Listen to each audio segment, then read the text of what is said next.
अब भगवान जब प्राण चूसने लगे तो पूतना चिल्लाने लगी। भगवान ने कहा, मौसी जी, पहले तो हम जल्दी किसी को पकड़ते नहीं, और जब पकड़ते हैं तो छोड़ते नहीं। अब तो हम आपको अपना धाम पहुंचा के ही छोड़ेंगे। और भगवान ने पूतना के प्राण को खींचा, पूतना धड़ाम से नीचे गिर गई। सुखदेव बाबा कहते हैं, परीक्षित, पूतना के गिरने से 6 कोस का मार्ग अवरुद्ध हो गया। 6 कोस इतनी लंबी थी और पहाड़ जैसी ढेर लग गई उसका शरीर। और उसी पर कृष्ण कन्हैया ऊपर खेल रहे हैं। जसोदा मैया देखी पालने में लल्ला नहीं, दौड़ी दौड़ी आई तो पूतना के वक्षस्थल पर भगवान खेल रहे हैं। पूतना को उठाई और उठा करके जब दूध पिलाने लगी, तो बच्चा जब दूध पीने लगता है तो मां समझती है मेरा बेटा ठीक है।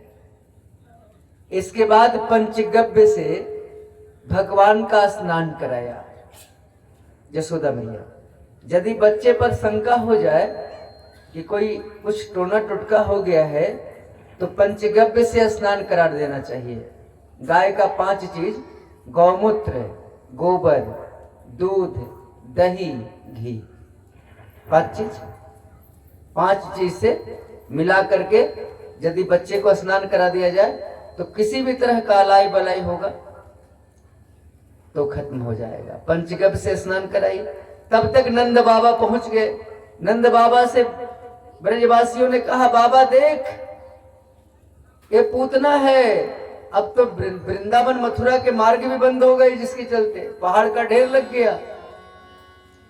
नंद बाबा ने कहा, ऐसा करो, अपने अपने घर से काटने का सामान लाओ, कुल्हाड़ी वगैरह, और इसके शरीर को काट काट के एक जगह इकट्ठा करो, और जितने वृक्ष इसके गिरने से टूटे हैं सारे वृक्ष को इसके ऊपर डाल दो और डाल करके आग लगा दो। ब्रजवासियों ने यही किया। जब पूतना का सब वो शरीर जलने लगा तो शरीर के धुएं से सुगंध आ रही थी। परीक्षित ने कहा, बाबा इसके जलने से तो दुर्गंध आनी चाहिए, सुगंध क्यों आ रही है? क्योंकि इसके तो कर्म भी अच्छे नहीं, इसका संस्कार भी अच्छा नहीं, इसका खानदान भी अच्छा नहीं, इसका सब कुछ उल्टा है, तो फिर जलने के बाद सुगंध कैसे आ रही है? तो बस सुखदेव जी ने कहा, परीक्षित, पूतना को पापिनी कौन कहेगा? जिसके दुग्ध का पान भगवान ने किया, क्या वो पापनी रह जाएगी?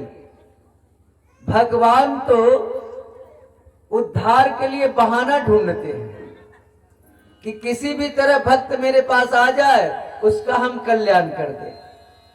भगवान का तो ऐसा स्वभाव है।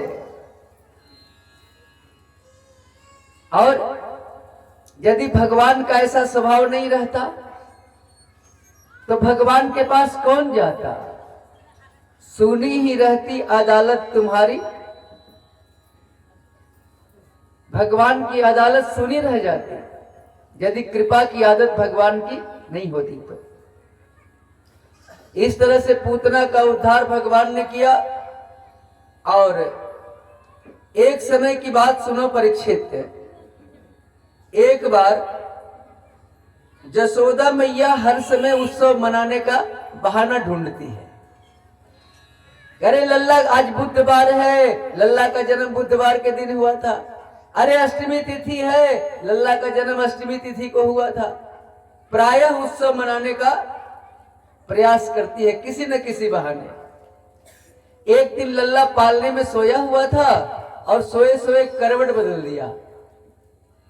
जसोदा मैया उछल गई, अरे लल्ला ने हमारी करवट बदल दी, चलो नाई लगा दे ब्रज में दुहाई, आज करवट बदलने की बुलौआ है।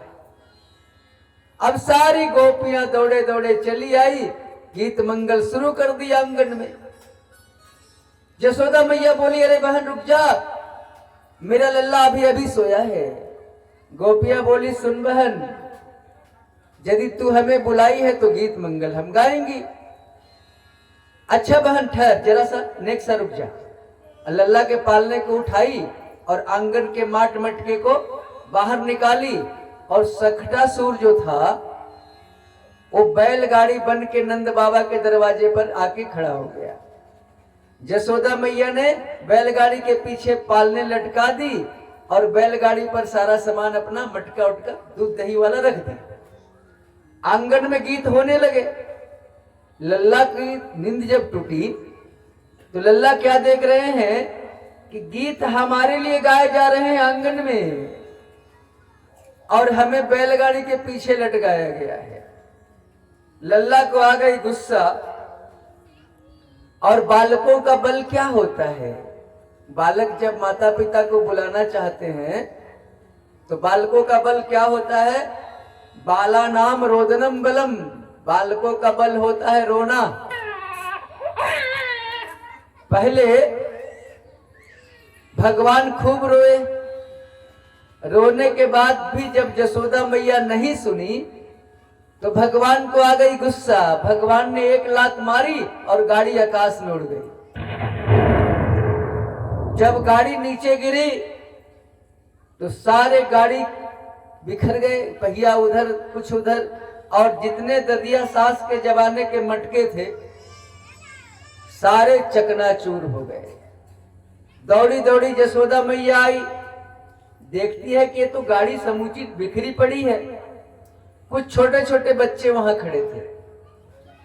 बच्चों से जसोदा मैया ने पूछा, अरे बता ये गाड़ी कैसे टूटी, आकाश में गाड़ी उड़ कैसे गई? बच्चों ने कहा, अरे तेरे लल्ला ने लात मारी, गाड़ी आकाश में उड़ गई। जसोदा मैया कह रही है कि तुम भांग खा के आए हो? कहा, ये मेरा नेक से छोरा, ये लात कैसे मार देगा, गाड़ी कैसे उड़ा देगा? अब लड़के कसम खा खा करके कह रहे हैं और जसोदा मैया मानने को तैयार नहीं।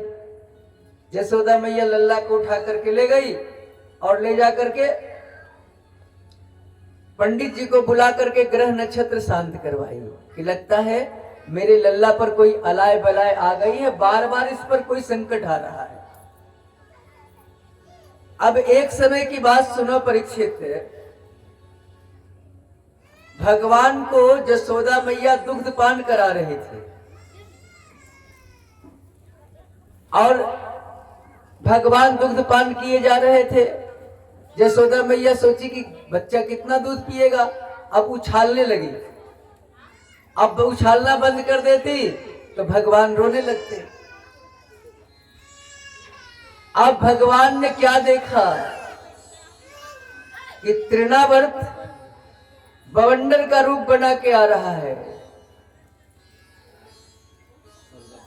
तो भगवान ने सोचा लगता है मामा जी मेरे लिए उड़न खटोला भेज दिए हैं, लेकिन मैया छोड़ेगी तब तो उड़न खटोला पर बैठेंगे। भगवान गोद में स्तनपान कर रहे थे, धीरे धीरे वजन बढ़ाना भगवान शुरू कर दिए। मैया ने सोचा कि लल्ला ज्यादा दूध पी लिया है, कहीं पेट न खराब हो जाए, इसलिए मैया पालने में ले जाकर सुला दी और घर का काम काज करने लगी। और तृणावर्त जब आया, लल्ला को उठाया और वहां से उड़ा, तो भगवान ने पहले ब्रज का दर्शन किया चारों तरफ घूम करके, उसी हवाई जहाज पर, तृणावर्त के रूपी हवाई जहाज पर। और सारे गली मोहल्ले को भगवान ने देख लिया। पहली बार ब्रज के का दर्शन कर रहे हैं। ये है छिपी गली, ये है प्रेम गली, ये है विशाखा का घर, ये है मधुमंगल का घर। सारे गली और मोहल्ले, सारे घर को भगवान ने देख लिया। जब तृणावर्त मथुरा की ओर लेकर के लल्ला को भागने लगा तो भगवान ने उसकी गर्दन दबानी शुरू कर दी। तृणावर्त सोचता है कि कहीं ऐसा तो नहीं कि नंद बाबा के घर का कोई पत्थर हम उठा लिए हो। भगवान मुस्कुराए कि लोग पत्थर में हमें देखते हैं, आइए हम में पत्थर देखता है। कितना बड़ा मूर्ख है। तो जब हम में पत्थर देखता है तो इसकी मौत पत्थर पर ही होनी चाहिए। और भगवान ने क्या किया, कस के गला दबाई और पत्थर पर गिरा, उसका गोविंदाए नमो नमः हो गया। इस तरह से ब्रज में भगवान बहुत अच्छी अच्छी लीला कर रहे हैं। एक गीत का हम लोग आनंद ले, भजन का, फिर कथा में आगे चलते हैं।